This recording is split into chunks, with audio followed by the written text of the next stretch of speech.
Hello friends, आज के इस वीडियो में हम एक बार फिर से डिस्टिंक्ट मेथड का यूज करके देखने वाले हैं और समझने वाले हैं कि किस तरह से हम किसी स्ट्रीम या ग्रुप ऑफ ऑब्जेक्ट्स में से डुप्लीकेट ऑब्जेक्ट्स को कैसे रिमूव कर सकते हैं। खासकर उस क्लास के ऑब्जेक्ट को जिस क्लास को हमने खुद बनाया हो, यानी कि कस्टम क्लास के डुप्लीकेट ऑब्जेक्ट्स को स्ट्रीम से या ग्रुप ऑफ ऑब्जेक्ट से कैसे हमें रिमूव करना है डिस्टिंक्ट मेथड की मदद से। तो चलिए आगे बढ़ते हैं इस प्रोग्राम में और यूज करके देखते हैं डिस्टिंक्ट मेथड का डुप्लीकेट ऑब्जेक्ट्स को रिमूव करने के लिए। तो यहाँ पे मैंने एग्जांपल के लिए एक क्लास बना रखी है पर्सन नेम की, और इस पर्सन क्लास के अंदर मैंने दो मेंबर ऐड कर रखे हैं, दो प्रॉपर्टी बना रखी हैं। वो है पर्सन का नेम और पर्सन की एज, और इसके साथ एक कंस्ट्रक्टर भी है जो कि पर्सन क्लास के ऑब्जेक्ट को क्रिएट करने के लिए यूज किया है। इसके बाद मेन प्रोग्राम की बात करें तो मेन प्रोग्राम में मैंने फिर से एक लिस्ट बना रखी है पर्सन टाइप की, और इस पर्सन टाइप की लिस्ट में मैंने बहुत सारे यहाँ पे पर्सन क्लास के ऑब्जेक्ट्स को ऐड किया है। तो देखिए यहाँ पे बहुत सारे ऑब्जेक्ट्स ऐड हैं, और इन ऑब्जेक्ट्स में आप देखेंगे तो कुछ ऑब्जेक्ट्स के अंदर जो नेम है पर्सन की वो डुप्लीकेट हैं। तो हमें बेसिकली करना क्या है कि जिस भी पर्सन का नेम डुप्लीकेट हो उन सभी पर्सन के ऑब्जेक्ट्स को रिमूव करना है इस लिस्ट से, यानी कि उन पर्सन के ऑब्जेक्ट्स को या उन पर्सन को रिमूव करना है जो डुप्लीकेट नेम वाले पर्सन है। मतलब कि जिन ऑब्जेक्ट्स के अंदर जो नेम है पर्सन के वो डुप्लीकेट हैं, उनको रिमूव करना है इस लिस्ट से। तो इसको करेंगे हम स्ट्रीम एपीआई के डिस्टिंक्ट मेथड की मदद से। तो चलिए सबसे पहले हम स्ट्रीम जनरेट करते हैं इस लिस्ट की जिसके अंदर हमारे पर्सन क्लास के सारे ऑब्जेक्ट्स ऐड हैं। तो यहाँ पे करूँगा मैं लिस्ट डॉट स्ट्रीम मेथड को कॉल, इसके बाद सीधे मैं डिस्टिंक्ट मेथड को कॉल करूँगा। और इसके बाद क्योंकि डिस्टिंक्ट मेथड क्या करेगा, डुप्लीकेट ऑब्जेक्ट्स को रिमूव करके यहाँ पे हमें उन नए ऑब्जेक्ट्स की स्ट्रीम रिटर्न करवाएगा जिनके अंदर यूनिक ऑब्जेक्ट्स होंगे। तो वो ऑब्जेक्ट्स होंगे पर्सन टाइप के। तो जो पर्सन टाइप के ऑब्जेक्ट्स होंगे उन पर्सन टाइप के ऑब्जेक्ट्स के या उन पर्सन के हमें नेम प्रिंट करवाना है कि क्या वो डुप्लीकेट वाले पर्सन रिमूव हुए हैं इस स्ट्रीम से, इस लिस्ट से या नहीं। तो फिर से हम फॉर ईच मेथड को यहाँ पे कॉल कर लेते हैं। पी यानी कि पर्सन क्लास का ऑब्जेक्ट जो आया है प्रोसेस होने के लिए फॉर ईच मेथड के पास, जो किया होगा रिटर्न डिस्टिंक्ट मेथड ने, उसको हम लैम्डा एक्सप्रेस में पास करके और फिर क्या करेंगे, सिस आउट पी डॉट नेम। क्योंकि फॉर ईच मेथड के पास पूरा का पूरा पर्सन का ऑब्जेक्ट आएगा, लेकिन हमें यहाँ पे खाली पर्सन का नेम प्रिंट करवा के देखना है कि क्या डुप्लीकेट नेम वाले पर्सन रिमूव हुए हैं या नहीं। तो देखिए अभी अगर मैं इस प्रोग्राम को रन करूं तो डिस्टिंक्ट मेथड बिल्कुल भी रिमूव नहीं करेगा डुप्लीकेट नेम वाले पर्सन को। क्यों? क्योंकि डिस्टिंक्ट मेथड को ये नहीं पता है कि जो पर्सन क्लास के ऑब्जेक्ट हैं उन्हें किस बेस पे डुप्लीकेट समझना है। क्योंकि ये जो नेम है ये तो प्रॉपर्टी है पर्सन क्लास के ऑब्जेक्ट की, जो कि पर्सन क्लास के ऑब्जेक्ट के अंदर होगी। लेकिन डिस्टिंक्ट मेथड को ये बिल्कुल नहीं पता है कि पर्सन क्लास के किसी भी ऑब्जेक्ट को कब डुप्लीकेट समझना है, उसको ये चीज नहीं पता है। तो चलिए सबसे पहले मैं एक बार इसको रन करके देख लेता हूं। तो देखिए यहाँ पे जो सारे पर्सन के ऑब्जेक्ट्स हैं वो सारे के सारे रिटर्न कर रहा है डिस्टिंक्ट मेथड, किसी को भी रिमूव नहीं कर पा रहा है क्योंकि उसको नहीं पता है कि जो पर्सन क्लास के ऑब्जेक्ट्स हैं उन्हें नेम के बेस पे, पर्सन के नेम के बेस पे डुप्लीकेट समझ के रिमूव करना है। तो इसके लिए हमें क्या करना पड़ेगा, क्योंकि डिस्टिंक्ट मेथड इंटरनली इक्वल्स और हैश कोड मेथड का यूज करता है ऑब्जेक्ट्स को कंपेयर करने के लिए, जो कि है ऑब्जेक्ट्स क्लास के मेथड हैश कोड और इक्वल्स। तो हमें उन दोनों मेथड को पर्सन क्लास के अंदर ओवरराइड करना होगा और उनमें ये बताना होगा कि हमें किस बेस पे कंपेयर करवाना है पर्सन क्लास के ऑब्जेक्ट्स को, नेम के बेस पे या एज के बेस पे, या फिर किस तरह से हमें कंपेयर करवाना है। तो जब हम इक्वल्स और हैश कोड मेथड में बता देंगे कि किस बेस पे हमें पर्सन क्लास के ऑब्जेक्ट्स को कंपेयर करना है या डुप्लीकेट समझना है, तो जब डिस्टिंक्ट मेथड इक्वल्स और हैश कोड मेथड को कॉल करेगा तो कौन से वाले इक्वल्स और हैश कोड कॉल होंगे, जो हम ओवरराइड करेंगे पर्सन क्लास के अंदर। तो तब उस केस में वो समझ जाएगा कि किस बेस पे पर्सन क्लास के ऑब्जेक्ट्स को डुप्लीकेट समझना है और रिमूव करना है। तो यहाँ पे सबसे पहले मैं इक्वल्स मेथड को ओवरराइड करता हूं।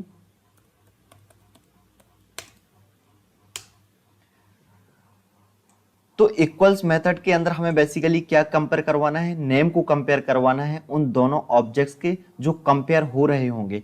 तो उसके लिए हमें क्या करना है, सबसे पहले तो जो ऑब्जेक्ट आएगा इक्वल्स मेथड में उसको चेक करवाना है कि वो नल तो नहीं है। ओबीजे अगर वो नल है तो यहाँ पे तुरंत हम क्या करेंगे, फॉल्स रिटर्न कर देंगे, क्योंकि अगर ऑब्जेक्ट ही नल होगा तो फिर कंपेयर क्या करवाएंगे हम आगे, कुछ नहीं करवाएंगे। इसके अलावा हमें एक चीज और चेक करवाना है कि जो ऑब्जेक्ट्स हैं, जो दोनों ऑब्जेक्ट कंपेयर हो रहे हैं वो सेम क्लास के ही होने चाहिए। दिस डॉट गेट क्लास, इस मेथड से क्या पता चलेगा कि जो दोनों ऑब्जेक्ट हैं वो सेम क्लास के हैं कि नहीं। Dot get class return false. इसके बाद हमें क्या करना है, अगर ये दोनों कंडीशन फॉल्स होती हैं, मतलब कि सब कुछ यहाँ तक सही चल रहा है, तो फिर हमें क्या करना है, जो ऑब्जेक्ट आया है ओबीजे उसको कास्ट करना है पहले पर्सन क्लास के ऑब्जेक्ट में, तभी तो हम उसके नेम को कंपेयर कर पाएंगे। तो यहाँ पे एक और हम पर्सन क्लास का रेफरेंस वेरिएबल बना लेंगे P1, जिसमें हम वो रेफरेंस असाइन कर लेंगे पर्सन क्लास के ऑब्जेक्ट का जो कंपेयर होने के लिए आया है। और यहाँ पे सीधा हम दिस यानी कि करेंट ऑब्जेक्ट और उसका हम नेम एक्सेस करेंगे और फिर इक्वल्स मेथड को सीधा हम यहाँ पे कॉल कर लेंगे।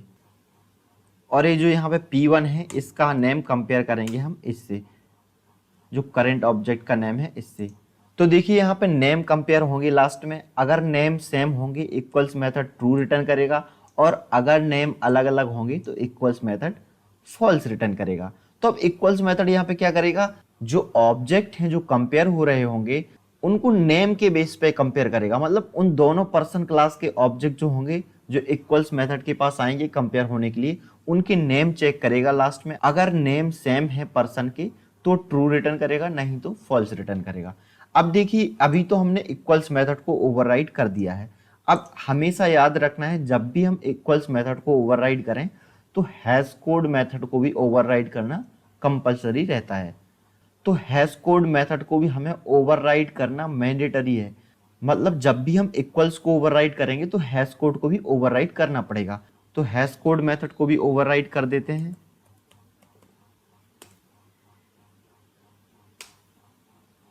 और अब हमें यहाँ पे करना क्या है, बेसिकली जो पर्सन क्लास का ऑब्जेक्ट है उसकी जो प्रॉपर्टी है नेम, यानी कि पर्सन की नेम का हैश कोड जनरेट करवाना है, क्योंकि नेम के बेस पे ही हम सारा कंपैरिजन यहाँ पे कर रहे हैं, नेम के बेस पे ही हम ऑब्जेक्ट को कंपेयर करवा रहे हैं।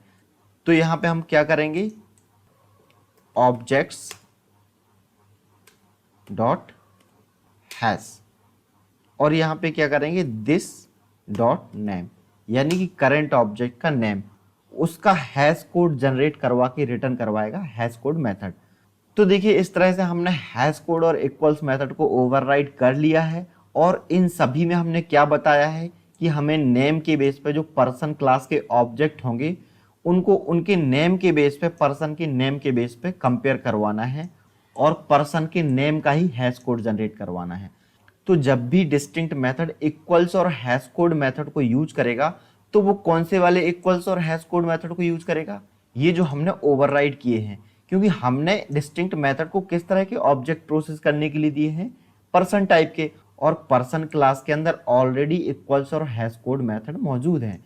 तो इस इक्वल्स और हैश कोड मेथड का यूज करने से डिस्टिंक्ट मेथड को ये पता चल जाएगा कि उसको पर्सन क्लास के जितने भी ऑब्जेक्ट्स हैं उनको पर्सन के नेम के बेस पे कंपेयर करना है, कि जिस भी पर्सन का नेम अगर सेम है, डुप्लीकेट है, तो वो उस पर्सन क्लास के ऑब्जेक्ट को रिमूव कर देगा स्ट्रीम से।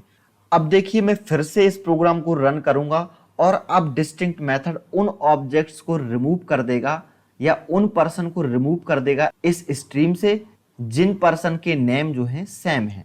तो देखिए फिर से मैं रन करता हूं, तो देखिए यहाँ पे अब इस बार जो स्ट्रीम हमें मिली है, जो डिस्टिंक्ट मेथड ने रिटर्न की है नई स्ट्रीम जनरेट करवा के, उसमें जो डुप्लीकेट ऑब्जेक्ट्स थे जिसके अंदर अमन नेम था, उन सभी ऑब्जेक्ट्स को रिमूव कर दिया है डिस्टिंक्ट मेथड ने, क्योंकि अब हमने इक्वल्स और हैश कोड मेथड का इम्प्लीमेंटेशन डिस्टिंक्ट मेथड को प्रोवाइड कर दिया है।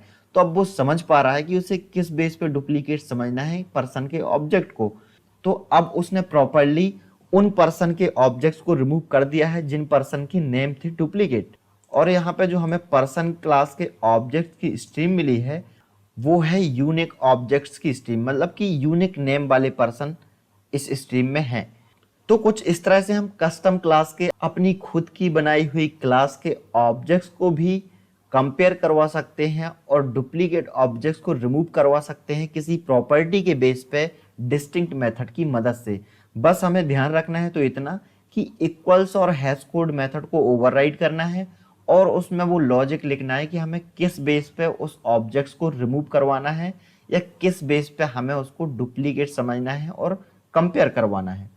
तो उम्मीद है आपको समझ में आ गया होगा कि किस तरह से हम किसी अपनी कस्टम क्लास के ऑब्जेक्ट्स को स्ट्रीम के अंदर डुप्लीकेट्स ऑब्जेक्ट्स को कैसे रिमूव कर सकते हैं स्ट्रीम से। तो आज के इस वीडियो में इतना ही, मिलते हैं ऐसे ही किसी अगले वीडियो में, तब तक के लिए बहुत बहुत धन्यवाद।